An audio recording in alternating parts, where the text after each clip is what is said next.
Hey there, daily scare share. Kind of like my hair. If you can see me, if you're watching my video, my hair is just ridiculous today. I mean, some days it has a mind of its own. Isn't that the way life goes? Today is actually day 402 of our daily scare share. Doing one thing a day that stretches our comfort zone. For me personally, gets me out of the rut that I've been living in, and it helps me move toward what it is I want in my life. To create actually the life I love, the life I want to live, the life I've always deserved to live. And guess what? It's true for you too. But I discovered that everything I want, everything that really makes me happy and gets me excited about my life and living is just outside my comfort zone, just outside the box that I'm currently living in. So in order to live the life that I want, I always want to be just stretching my comfort zone a little teeny bit every single day. So I decided that I would do one thing a day that scares me. From this little journal book, do one thing a day that scares me. And all last year, every day, starting on the 4th of January, I shared in a Facebook Live one page out of this book. Well, I didn't start at the beginning of the book because I started and stopped this book actually 7 times before I actually decided last year that I was going to finish it. And that's over an almost 5-year period. So I'm getting to the point. Today is day 402, which is day 24 of starting over, because I missed some of the pages at the beginning of the book, and I wanted to share the whole thing. So that I made sure that I feel that I committed and actually achieved the commitment that I made to myself to do the whole book this time. And so I got done with it. I got to the end, and I'm like, well, I got to the end, but I didn't really start at the beginning. I didn't really do all the pages, and it turns out I had missed a couple of pages when I first started out. So I wanted to go through and I wanted to make sure I met the commitment to myself by doing the whole entire book, every single page in the book, and sharing it. So today we've got, I don't remember what we've got because I took my marker out with my fingers in the page. It's a sayings day, and it says, and I went and got my magnifying glass, I am not afraid of storms, for I am learning how to sail my ship. Louise May Alcott said that. And it says, storms I sailed through today. Now, last time I did this was 11/17/17. That's kind of a cool date.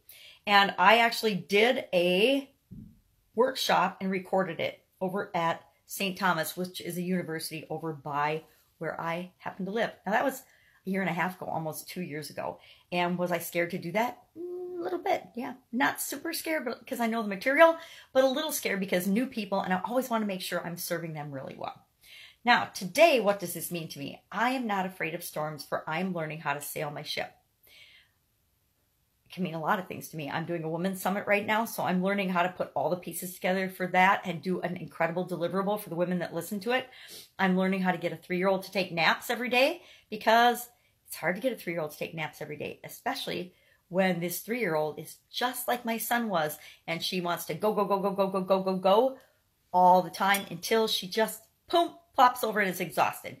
My son would do the same exact thing. He would run, run, run, run, run all day long and then be exhausted. The difference is she gets grumpy, where he never really got grumpy when he was tired. He just would go to bed. So we're all 100% different individuals. So it's all a matter of learning how to get the results we want by interacting with other human beings. So I'm not afraid of the storms. I'm not afraid of her parents being mad at me because she's ornery in the evenings when she goes home because she hasn't had a nap. Although they do get ornery with me. But I don't think they understand how bad I feel about it, because I know that she's going to get ornery when she doesn't have a nap, and I'm just going to keep figuring it out. And I'm a problem solver. We'll figure it out. And I'm not afraid of that storm, because I know that we all have her best interests at heart. We all have, hopefully, our own best interests at heart when we're going through our life and weathering storms. And what I actually wrote down about this had nothing to do with that. It said, the ups and downs in life are like waves in the ocean. Ride them out. Ride with the flow and the current of the waves, not against it. So this is good advice for me, right? In my own life. Instead of fighting against and trying to force things and trying to make things work in a certain way that might be someone else's way but not my own, I have to find ways to make everything my own in my business and in my life.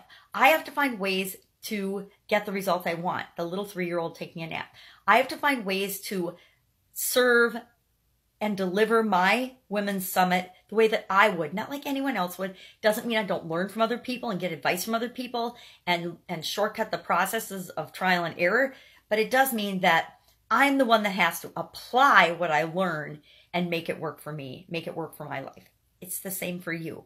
We can study until we turn blue. We can spend decades putting things off. I wonder who's done that, and not taking the steps we want to create the life we want. Or we can lean into it. We can go with the current. We can tap into and pay attention to how we feel about certain things. And if they feel right, go with the flow of them. If we're pushing against things and they're not right for us, they don't feel right. So today I encourage you to not be afraid of the storm. I actually love storms. I used to sit on the front porch in our house when I was growing up and watch the thunder and lightning and the storms roll by, because it was like a covered porch. So it was fun. We had porches on all the sides of our house. And so you could sit, no matter what direction the storm is coming from, you could find a porch that you could sit on and actually experience the storm. And, you know, if it got to be tornado-y, I went in the house. But otherwise, I liked to sit out and enjoy and watch nature. I find it fascinating. So don't be afraid of the storm. Know that it too shall pass, because all storms pass. Our life is all about ebbing and flowing of things that happen around us. And the most important part is, how do we react to it? So react well to the storm. Get excited about the storm. Know that if you're in a storm right now, when you come out, the sun is shining, and it's going to be shining because the sun always shines. The storms never last forever. And you know what? We get to decide how long the storms in our life are going to last. I say, shut those babies down, shortcut those storms, and live the life that you want. That's it. I will, of course, be with you tomorrow. Have an amazing day, and don't be scared. You got this.